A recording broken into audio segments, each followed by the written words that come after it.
Welcome students. स्वागत है हमारे यूट्यूब चैनल सी और सक्सेस कोचिंग सेंटर में। मैं आज आपके समक्ष 10वीं वर्ग की हाफ ईयरली एग्ज़ाम जो अभी चल रही है उससे संबंधित एमसीक्यू जो एक नंबर के जो प्रश्न है 30 उसका समाधान बताने की कोशिश कर रहा हूँ। तो चलिए इसका जो प्रथम प्रश्न है उसकी ओर चलते हैं। पहला प्रश्न है, निम्न में कौन 72 या 72 का अभाज्य गुणनखंड है। तो जब अभाज्य गुणनखंड करते हैं तो इसका जो आंसर आता है वो हमारा उत्तर होता है 2 का पावर 3 इंटू 3 का स्क्वायर। इसका उत्तर यही होगा।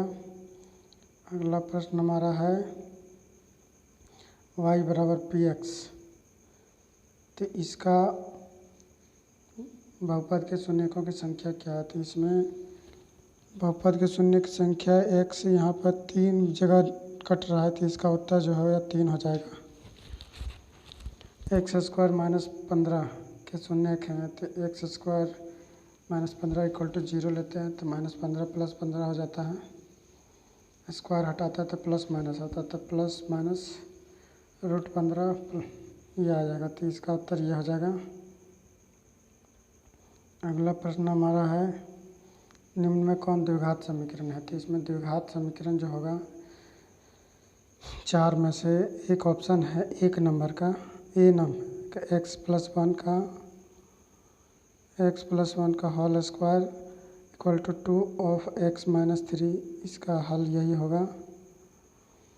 अगला प्रश्न है, जो कौन एक अद्वितीय हल होगा।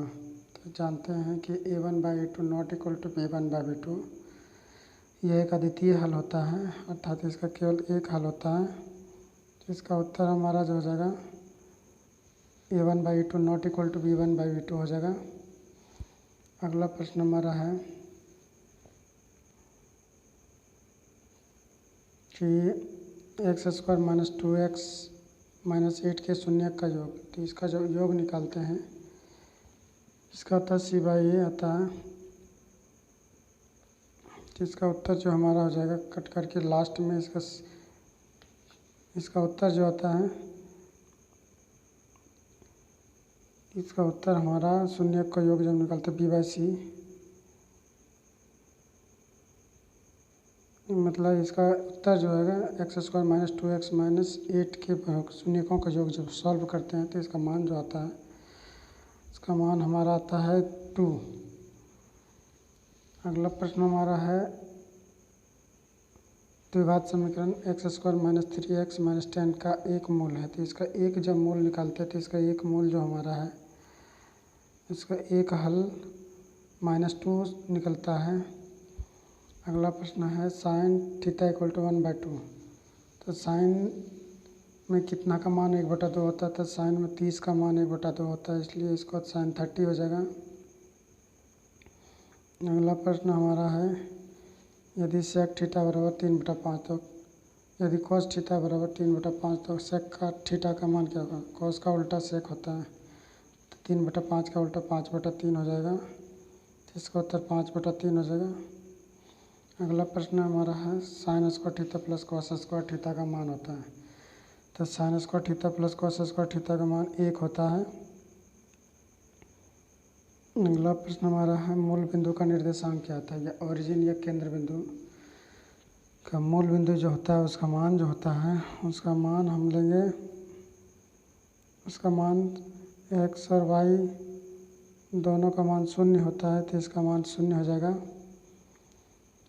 4 - 1 और -2 -3 को मिलाने वाले रेखाखंड का मध्य बिंदु। इसका मान जब सॉल्व करते हैं तो इसका मान हमको निकलता है 1 - 2 निकलता है। अगला प्रश्न हमारा है, ABC में D समांतर BC है AD/DB और 3/2 है तो AE/EC का मान क्या होगा। तो इसका मान हमारा हो जाएगा,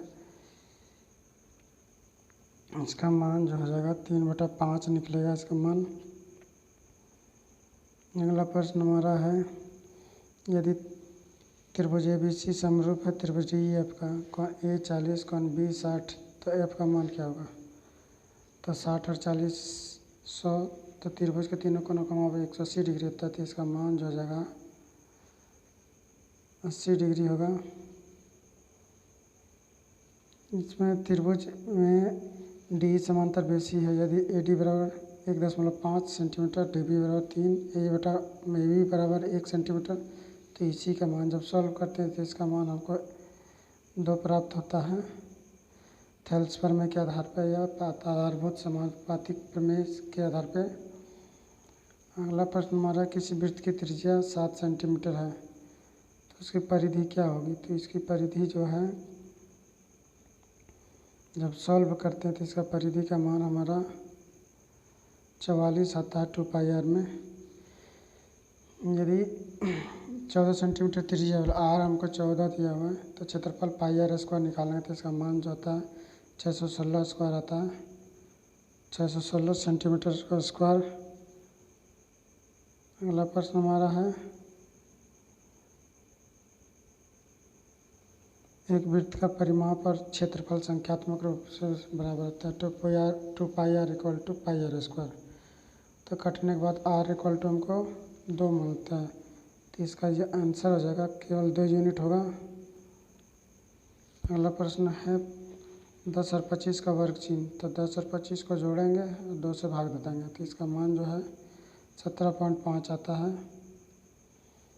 अगला प्रश्न हमारा है, आंकड़े 2, 4, 6, 8, 10, 12 का माध्य है। तो इसमें 6 संख्याएं हैं, तो 4 और 6 छोड़ देते हैं, 10 और 12 भी छोड़ देते हैं, तो 6, 8 को जोड़ते हैं तो 6, 8, 14 होता है। 14 को 2 संख्या है तो 2 से भाग देते हैं, तो इसका मान हमारा जो उत्तर आएगा 7 निकलेगा। 60 और 20 का एलसीएम। तो 60 और 20 का एलसीएम जो हमारा निकलता है 6 और 20 का एलसीएम, तो इसका 6 और 20 का एलसीएम हमको निकलता है 60, तो इसका उत्तर हमारा हो जाएगा 60। अगला प्रश्न हमारा है, a x square plus b x plus c के शून्यकों का गुणनफल। तो ए एक्स में बी एक्स प्लस सी के शून्यकों का गुणनफल जो होता है, इसका उत्तर हमको, इसका आंसर जो होगा C/A हो जाएगा। एक रैखिक युग्म जिसका कोई हल नहीं होता, रैखिक समीकरणों का डैश युग्म कहलाता है, तो उसको हम इनकंसिस्टेंट या उसको हम कह सकते हैं विरोधी या असंगत, उसको विरोधी या असंगत युग्म कहेंगे। अगला प्रश्न हमारा जो है, बिंदु 4, 6 की एक्स अक्ष से दूरी, तो जब इसको सॉल्व करते हैं तो इसका जो मान जो हमको प्राप्त होता है, इसका मान हमको 6 प्राप्त होता है, तो इसका उत्तर हमको 6 होगा।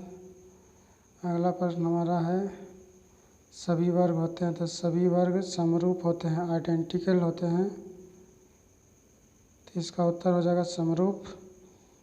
अगला प्रश्न हमारा जो है, भुजाओं की समान संख्या वाले 2 बहुभुज समरूप होते यदि उनके संगत कोण, इसका उत्तर हो जाएगा, यदि उसका संगत कोण बराबर होता है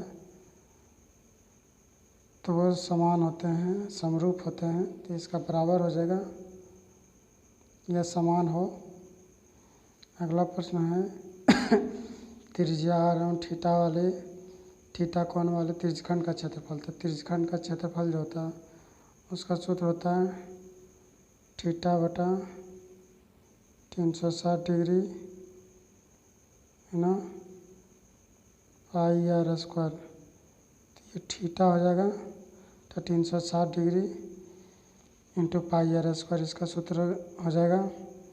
अगला प्रश्न हमारा जो है, 5 विषम प्राकृत संख्याओं का माध्य।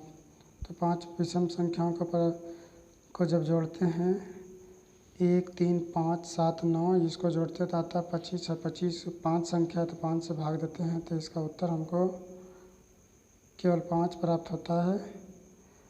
अगला प्रश्न हमारा है, ए भुजा वाले घन का आयतन डैश होता है। तो ए भुजा वाले घन का आयतन हम जानते हैं भुजा के, तो जब भुजा ए दिया हुआ तो इसका आयतन हमको ए क्यूब हो जाएगा, अर्थात ए गुना ए। तो इस प्रकार मैंने आज आपके समक्ष जो हाफ टर्म एग्ज़ाम लिए गए हैं अभी हाल फिलहाल में सारे विद्यालयों हाफ ईयरली एग्ज़ामिनेशन 2021-22 की, उसका जो 1 नंबर का जो वस्तुनिष्ठ प्रश्न है उसको आपके समक्ष रखा। आने वाले दिनों में और भी प्रश्नों का आपके समक्ष रखा जाएगा। यदि अभी तक आपने हमारे चैनल को सब्सक्राइब नहीं किया तो सब्सक्राइब कर लें, वीडियो को लाइक कर दें और बेल आइकन की घंटी को प्रेस कर दें ताकि आप तक लेटेस्ट वीडियोज़ के अपडेट्स पहुँचते रहें। धन्यवाद।